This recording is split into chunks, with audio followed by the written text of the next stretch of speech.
नमस्कार मित्रों, कैसे हैं आप सभी। आई होप कि अच्छे होंगे। आज हम रिएक्शन करने वाला छावा मूवी के बारे में, जिसको दर्शक देख के आए हैं, जो कि 14 फरवरी को रिलीज हुआ है। तो देखते हैं कैसा रिएक्शन है। इस वीडियो का ओरिजिनल लिंक हमारे चैनल के डिस्क्रिप्शन में, वहाँ जरूर विजिट करें। वीडियो को लाइक करें, हमारे चैनल को इस तरह के इमोशनल रिएक्शन सामने आ रहे हैं। ऐसे रिएक्शन शायद ही आज से पहले किसी हिंदी फिल्म के बाद आए हों। फिल्म खत्म होने के बाद लोग रोते हुए थिएटर से बाहर आ रहे हैं। कुछ लोग अपनी सीट पर बैठे बैठे वहीं रो रहे हैं। छोटे बच्चे फिल्म खत्म होने के बाद जय भवानी और जय शिवाजी के नारे लगा रहे हैं। और खास तौर पर फिल्म के एंड ने लोगों का कलेजा चीर कर रख दिया है। मेरे आंसू अभी तक रुक नहीं पा रहे। फिल्म खत्म होने के बाद हर कोई खुद से दो सवाल बार बार पूछ रहा है। पहला सवाल, अगर हमारे देश में छत्रपति संभाजी महाराज जैसे वीर योद्धा हुए हैं तो हमें उनके बारे में वैसे पढ़ाया क्यों नहीं गया जैसा बाकी मुगल शासकों के बारे में पढ़ाया गया। दूसरी बात जो इससे भी ज्यादा इंपॉर्टेंट है वो ये कि जो औरंगजेब सभी में इतना ज्यादा क्रूएल था, इतना बेरहम था, आखिर क्या वजह रही होगी कि हमने उसी औरंगजेब के नाम पर हमारे देश की राजधानी के सड़कों के नाम रख दी। सिर्फ 1 साल पहले तक भारत में एक पूरे शहर का नाम इस वहशी के नाम पर था। इतना ही 2021-22 तक एनसीईआरटी की 12वीं की इतिहास की किताब में यह तक पढ़ाया गया कि औरंगजेब ने टूटे मंदिरों को बनवाने के लिए दान तक दिया था। ऐसा लिखकर औरंगजेब को सेक्युलर तक बताने की झूठी कोशिश की गई थी। एक शख्स ने इस पर जब आरटीआई लगाकर एनसीईआरटी से सवाल किया कि आपके पास इस बात का कोई सोर्स है जो आपने लिखा है, तो एनसीईआरटी ने कहा कि हमारे पास इसका कोई सोर्स नहीं।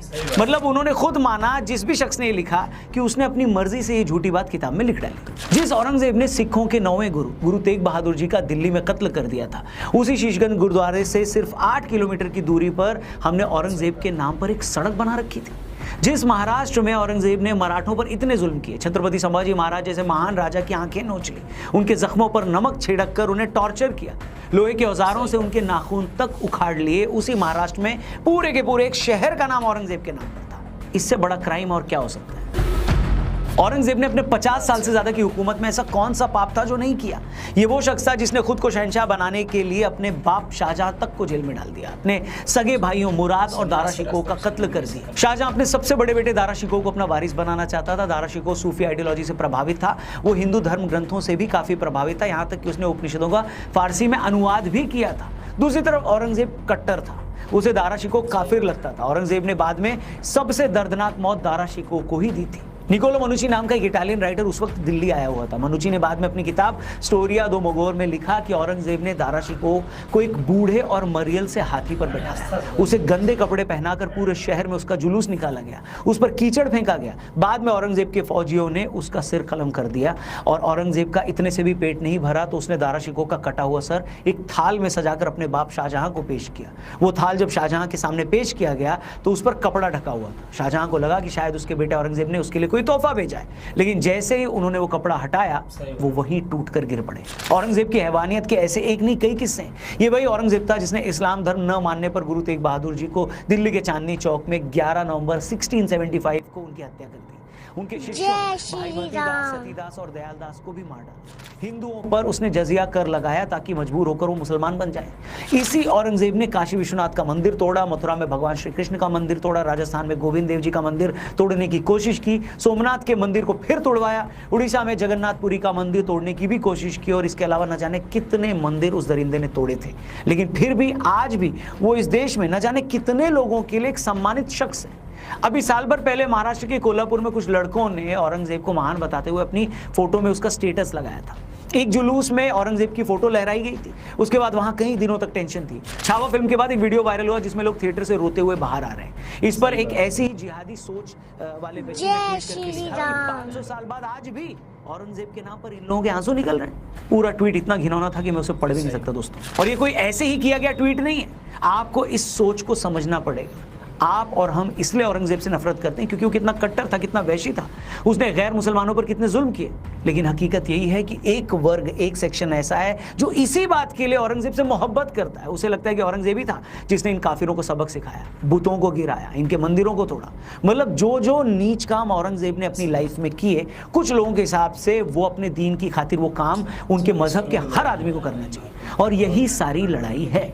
आप पाकिस्तान को उठाकर देख लो, उन्होंने मुगल इतिहास से जुड़े एक एक वैशी आदमी के नाम पर अपनी बैलिस्टिक मिसाइलों के नाम रखे हो। जिस बाबर ने हजारों हिंदुओं की हत्याएं करवाई, अयोध्या में राम मंदिर तोड़वाया, उसके नाम पर पाकिस्तान की एक मिसाइल है। जिस महमूद गजनवी ने भारत पर 17 बार हमले किए, सोमनाथ का मंदिर लूटा, न जाने कितने मंदिर तोड़वाए, हिंदुओं के कत्ल किए, उसके नाम पर पाकिस्तान की मिसाइल है। हैरानी की बात यह है कि उसी महमूद गजनवी को भारत में ही रोमिला थापड़ जैसे हिस्टोरियन ये बोलकर सालों तक डिफेंड करते रहे कि अरे वो तो सिर्फ लुटेरा था, उसका कोई कम्युनल एजेंडा नहीं था। सोचिए जरा, ऐसे लोगों ने कितने सालों तक देश की आत्मा को भ्रष्ट किया है, सोच के देखिए। इसी तरह मोहम्मद गौरी, अहमद शाह अब्दाली, जिन्होंने इतने मंदिर तोड़वाए, हिंदुओं के कत्ल किए, लूटपाट की, पाकिस्तान उन्हें भी अपना आदर्श मानता है और उनके नाम पर भी मिसाइलों के नाम रखे गए वहां पर।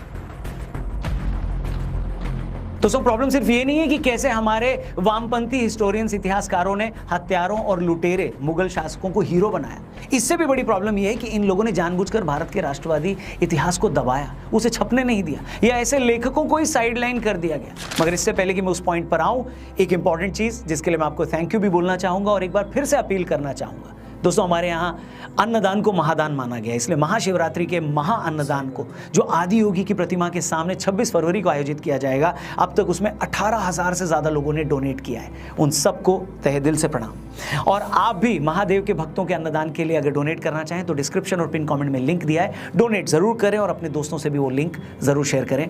हर हर महादेव। दोस्तों, वीडियो में आगे बढ़ते हैं। कुछ वक्त पहले हमने मीनाक्षी जैन जी के साथ एक पॉडकास्ट किया था, जिसमें मीनाक्षी जी ने बताया कि इंदिरा गांधी सरकार के टाइम जब नसरुल हसन साहब शिक्षा मंत्री बने तो उसके बाद किस तरह नेशनलिस्ट सोच वाली चीजें सिलेबस से हटा दी गई। जादूनाथ सरकार और आरसी मजूमदार जैसे इतिहासकारों की किताबों को लाइब्रेरियों से गायब करवा दिया गया। मीनाक्षी जी ने बताया कि अयोध्या पर जब उन्होंने अपनी पहली किताब लिखी तो उसे छापने के लिए कोई पब्लिशर तैयार ही नहीं हुआ। किस तरह कुछ पार्टियों ने वीर सावरकर जैसे महान कवि और क्रांतिकारी को सिर्फ माफी मांगने वाले आदमी के तौर पर पेश किया। किस तरह भारत के महान क्रांतिकारियों को और भारतीय इतिहास से जुड़ी महान चीजों को या तो बताया नहीं गया या उस पर उतनी बात ही नहीं की गई। और ये कोशिशें मुगल काल से ही शुरू हो गई थी। दोस्तों, हम सभी जानते हैं बख्तियार खिलजी ने जब नालंदा विश्वविद्यालय को जलाया तो उसमें इतनी किताबें थी कि 3 महीने तक विश्वविद्यालय में आग जलती रही।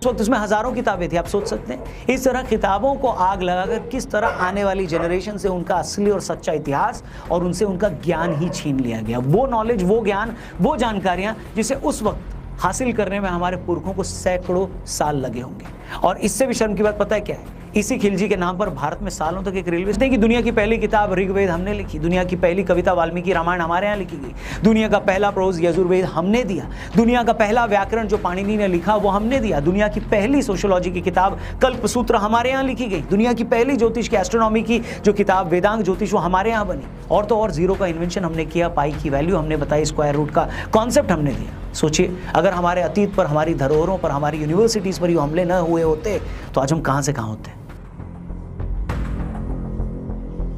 और एक आखिरी बात दोस्तों, इसी छावा फिल्म में दिखाया गया है कि किस तरह गनोजी शिर्के और कान्होजी जैसे छत्रपति संभाजी के अपने ही लोगों ने उन्हें धोखा दिया और उनकी हार हो गई, वरना शंभूराजे कभी नहीं हारते।